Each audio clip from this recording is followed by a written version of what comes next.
আসসালামু আলাইকুম। কেমন আছেন আপনারা সবাই? আমি আলহামদুলিল্লাহ অনেক ভালো আছি। আশা করছি আল্লাহর রহমতে আপনারা অনেক বেশি ভালো আছেন। প্রতিদিনের মতো আবার একটা নতুন ভিডিও নিয়ে আপনাদের সামনে হাজির হলাম। আশা করছি আমার আজকের ভিডিওটি আপনাদের কাছে ভালো লাগবে। আজকে আমি যাতা রান্না করছি সেই রেসিপিটি আপনাদের সাথে শেয়ার করব। ইনশাল্লাহ আপনাদের সবার ভালো লাগবে।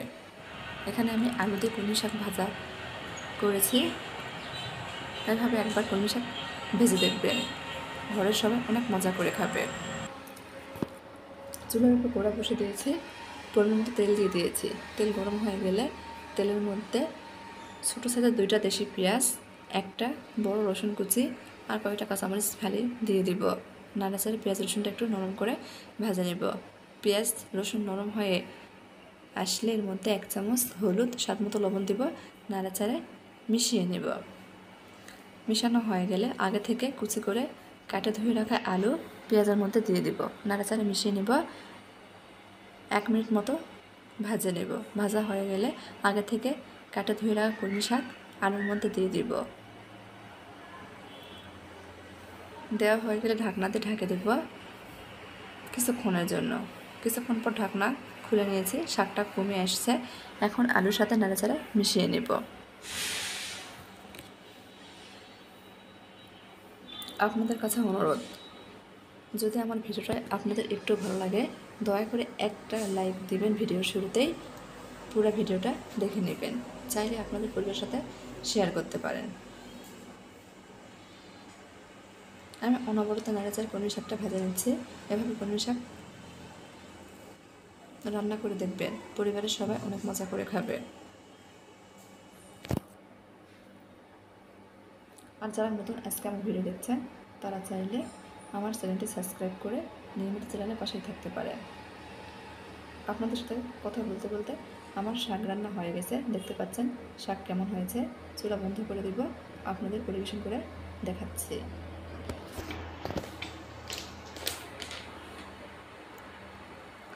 কুচি কুচি করে কাটা নিয়ে শাকের যা হবে, শাক কাটা নিয়ে রান্না করলে এই শাক আমার কাছে খেতে বেশি ভালো লাগে। দেখছেন মাশাআল্লাহ কত সুন্দর হয়েছে, খেতে অনেক মজার হয়েছিল। এখন আপনাদের সাথে শেয়ার করব উত্তরবঙ্গের একটি বিখ্যাত রান্না, ডিম পোচ বা ডিম তেলানি। ঘরোয়া উপকরণ খুব সহজে যে কেউ তৈরি করে নিতে পারবেন। চুলার উপর কড়াই বসে দিয়েছি, চুলা অন করে দিয়েছি। পরিমাণ মতো সরিষার তেল দিয়ে দিলাম। এই ডিম পোচটা আমি সরিষার তেলে রান্না করব। একটা তেজপাতা মাঝখান থেকে ছিঁড়ে দিয়েছি, 2টা এলাচ, 2টা দারচিনি, একটা লবঙ্গ দিয়ে দিলাম। নাড়াচাড়া কিছুক্ষণ ভাজে নিলাম, কয়েক সেকেন্ড ভাজার পর এখানে ছোটো সাইজের 2টা পেঁয়াজ কুচি দিয়ে দিয়েছি। নাড়াচাড়ে মিশিয়ে নিচ্ছি। মিনিট খানেক মতো ভেজে নিয়েছি। ভাজা হয়ে গেলে এখানে আমি ছোটো সাইজের 3টা দেশি পেঁয়াজ গ্রেটারে গ্রেট করে নিয়েছি, দিয়ে দিব। পেঁয়াজটা আমি দিয়ে 1 মিনিট মতো ভেজে নিয়েছি। ভাজা হয়ে গেলে পেঁয়াজের মধ্যে 1 চামচ আদা রসুন বাটা দিয়ে কিছুক্ষণ ভেজে নিয়েছি। আদা রসুনের কাঁচা গন্ধ চলে গেলে এখানে আমি 1.5 টেবিল চামচ গুঁড়া মরিচ, স্বাদ মতো লবণ, 1 চামচ হলুদ আর 1/2 চামচ ধনিয়া গুঁড়া দিয়েছি। নাড়াচাড়ে পেঁয়াজটা সাথে মিশিয়ে নেব। পেঁয়াজের সাথে মিশিয়ে নিয়েছি। মিশানো হয়ে গেছে, মশলা ভালোভাবে কষিয়ে নিচ্ছি। আমি অল্প একটু পানি ব্যবহার করেছি মশলা কষানোর জন্য। অবশ্যই মশলা ভালোভাবে কষে নিতে হবে। যে কোনো রান্নার ক্ষেত্রে আপনি মশলা যত কষাবেন রান্নার টেস্ট তত ভালো আসবে। মশলার মধ্যে যে পানি দিয়েছিলাম, পানি প্রায় শুকিয়ে এসেছে, মশলা থেকে তেল ভেসে উঠেছে। এখন আমি এর মধ্যে 1 কাপ পানি দিয়ে দিব। 1 কাপের একটু বেশি পানি দিয়েছি, ঢাকনাতে ঢেকে দিয়েছি। দলক চলে এসেছে। আমি এখান থেকে গরম মশলা, তেজপাতা উঠে ফেলে দিয়েছি। এখন এর মধ্যে আমি ডিম দিয়ে দিব। চুলা অবশ্যই মিডিয়াম হিটে রেখেছি, ঢাকনাতে ঢেকে দেব। এখানে আমি 5টা ডিম ব্যবহার করছি। আমাদের এখানে বিদ্যুতের খুব সমস্যা, চলে গিয়েছে, সেজন্য গ্যাসে উঠে দিয়েছি। এক পাশ শক্ত হয়ে আসলে খুব আলতোভাবে ডিমটা আমি উল্টিয়ে দিব।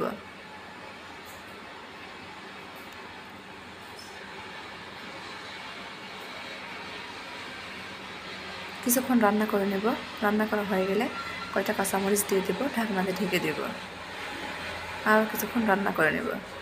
ডিমটা আমি নিচ থেকে একটু নাড়া চেড়ে দিচ্ছি যাতে নিচে পুড়ে না যায়। আরও কিছুক্ষণ রান্না করে নেব, ডিম থেকে তেল ভেসে ওঠা পর্যন্ত। দেখেন তেল ভেসে উঠেছে, রান্না হয়ে গেছে। চুলা বন্ধ করে দিব। আপনাদের পরিবেশন করে দেখাচ্ছি। এই রান্নাটা দেখতেও যেমন সুন্দর, খেতেও মাশাআল্লাহ অনেক মজার হয়ে থাকে। এভাবে রান্না করে দেখতে পারেন, ইনশাআল্লাহ ভালো লাগবে। আমার আজকের ভিডিও আপনাদের একটু ভালো লাগলে দয়া করে আমার চ্যানেলটি সাবস্ক্রাইব করে নিয়মিত চ্যানেলের পাশেই থাকবেন। আজকের মতো এই পর্যন্তই। সবাই ভালো থাকবেন। আবার দেখা হবে নতুন কোনো ভিডিওতে ইনশাআল্লাহ। আল্লাহ হাফেজ।